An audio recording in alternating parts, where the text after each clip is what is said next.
So imagine your ancestors who are the progenitors of humankind on this planet, and we say that because it's true.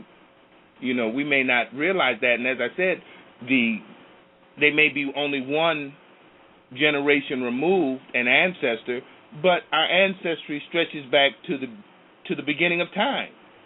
If African people are the progenitors of humankind, are where humanity started, then of course our ancestors go back there also.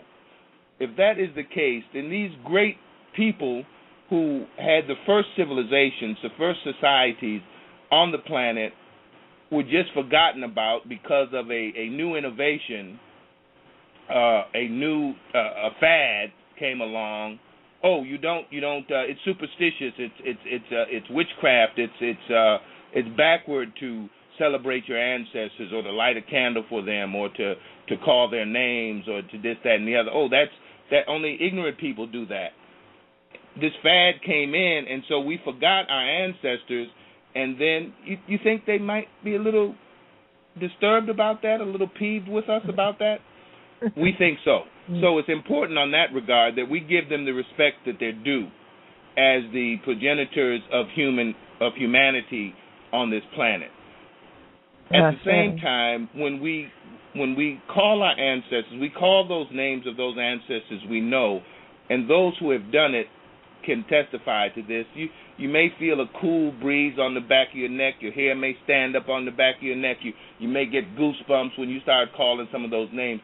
That's that spiritual energy that is re-energizing, long laid dormant in our bodies, our own individual bodies, but also the body of our family. So it's important on just those levels, and we could do a hour treatise on that itself, but we'll leave that there for right now, because I know you have several questions you want to ask. It's important because the ancestors represent our greatness, our accomplishments in the world. The generations that exist now, the elders of our clan, I do respect because of what they are doing. They are the wisdom holders for those alive now. And the children yet unborn are our promise and our expectations for the future. So we cannot neglect any of them. We must venerate and worship our ancestors. We must respect our elders, and we must nurture and love and care for the children that are here now as well as those to come. And all of that is tied up in ancestor veneration. Ashe. Thank you for that. And we do have a hand up, 718 area code. So I'm going to bring them on. Okay. 718, you're on the line. You have a question for Chief Alagba?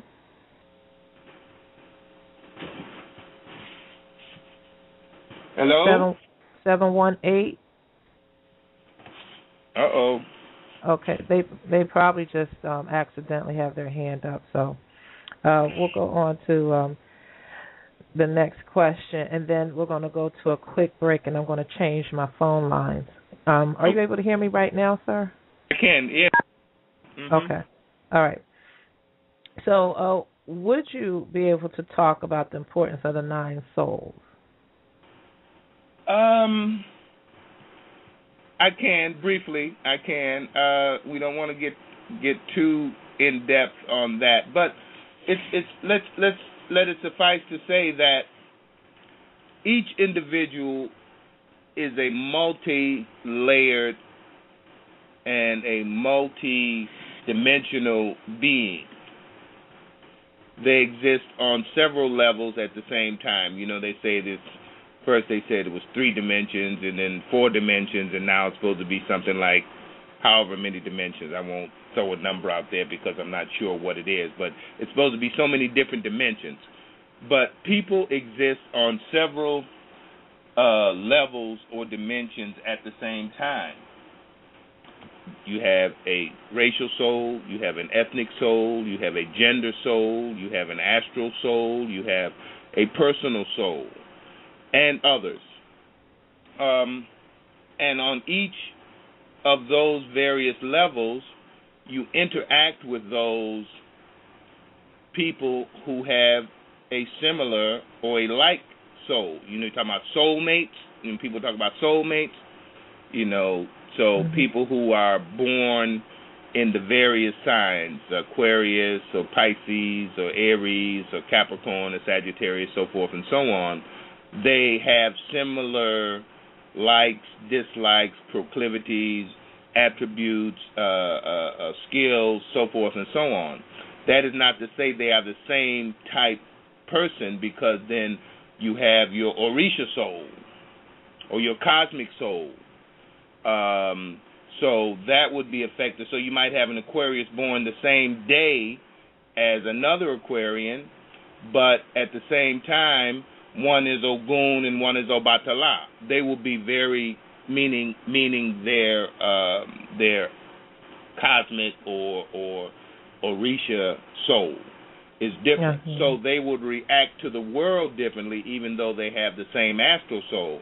So you might have the same Aquarian. We're using Aquarian as an example, and we won't explain why there. But so you might have an Aquarian who is an Obatala, born today, or say 20 years ago, and you might have an Obatala who is an Aquarian who was born 50 years ago. So they would have two different generational souls, and they would look at the world differently. You'll hear a lot of the young people say, "Well, that's an old head, or that's an OG, or that's old timey," because they are of a different generation. So they would have a different perspective on the world. Just as an example, if someone were to be born in the 19th century, and they have the same astral soul, the same Orisha soul, they have the same ethnic soul, racial soul, national soul, so forth and so on, but they're 100 years apart, they would have a very different perspective on how they look at the world. Because back, say today, you've got children who at 5 years old might be able to, mastermind computer programs and that type of thing, and you might have someone in my generation who finds it difficult to go online or to you know what I'm saying. Yes, so I do. They have different perspectives on the world, and that's basically what the nine souls gives you. It gives you an opportunity, or it gives you a look at how someone might view the world. Just like someone might be Aquarian, they might be Obatala, they might be of the same generation, but they're of different genders. One is a male, one is a female. So they're gonna view the world slightly differently. So all of those different souls combine to make up the complex entity of the human experience. And we're just sitting here struggling, trying to find a document so we could give you the listing of, unless you have it there, of the nine souls. Because we try not to keep too much on our head as far as, facts that you can quickly go and look at. No, mine is in a box somewhere, but okay, don't worry about it. I think I got it here. That was and helpful. some of the terms that we use in that regard may be, because somebody might say Orisha soul, somebody might say cosmic soul, same difference. Or someone might say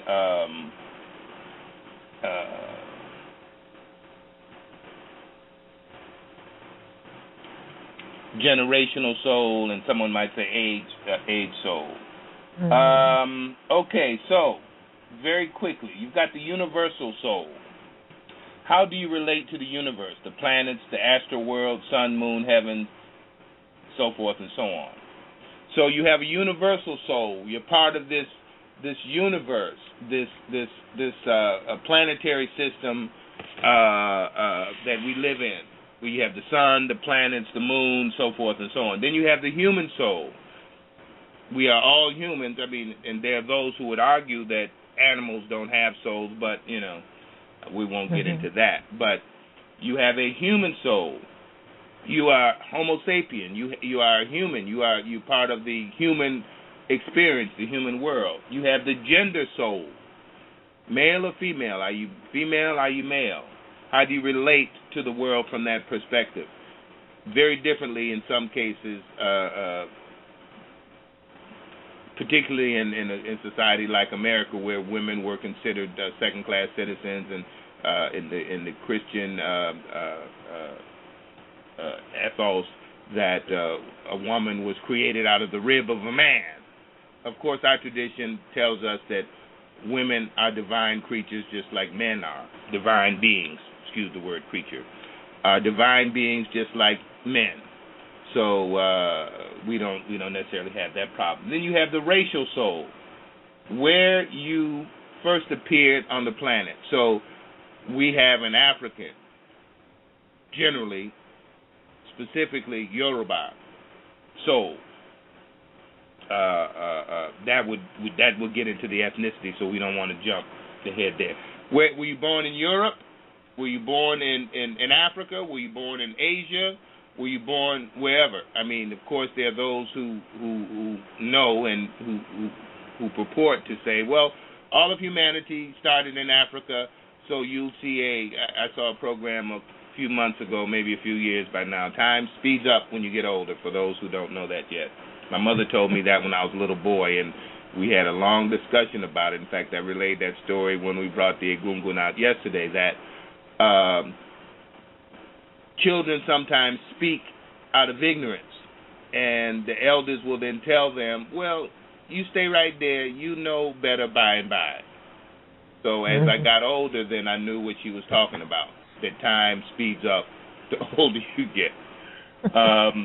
But your racial soul, where were you born on the planet? What race did you, I mean, there's only one race, the human race, but since they've had this construct now, you've got the Asian, you've got the African, you've got the European or Caucasoid, Africoid, you know, all of that. That is what helped to divide people, but it was done on purpose, so we'll leave that there for right now. Then you have an ethnic soul. This is the refinement of the racial soul. Are you Yoruba? Are you Akan? Are you Igbo? Jebu? Edo? Fawn? Whatever. Twi? Hausa? Wolof? What is your ethnicity? That talks about how you are socialized within the world. Those are the social construct. Your ethnicity is, you know, how do you bring children into the world, how you bury people, how you marry people. And within the ethnic structure is the socialization process of the people within that context. Then you have the ancestral soul. What is your family lineage? What are the peculiarities? What genes do you have? Do you have a tendency towards high blood pressure, anorexia, drug abuse, substance abuse, whatever it might be? What our culture teaches us is that you can use this knowledge to make things better, and that's part of the ancestral veneration process also, because no family is perfect. There is no perfection. I mean, you strive towards perfection, but nothing in the human experience is perfect except within its own context. So you strive to uplift or to resolve historical or family issues or those things from the past that hindered the development of your family clan. Because once you have this information, you just don't sit on it. You get this information and you use it to better yourself, to better your family, to better your clan.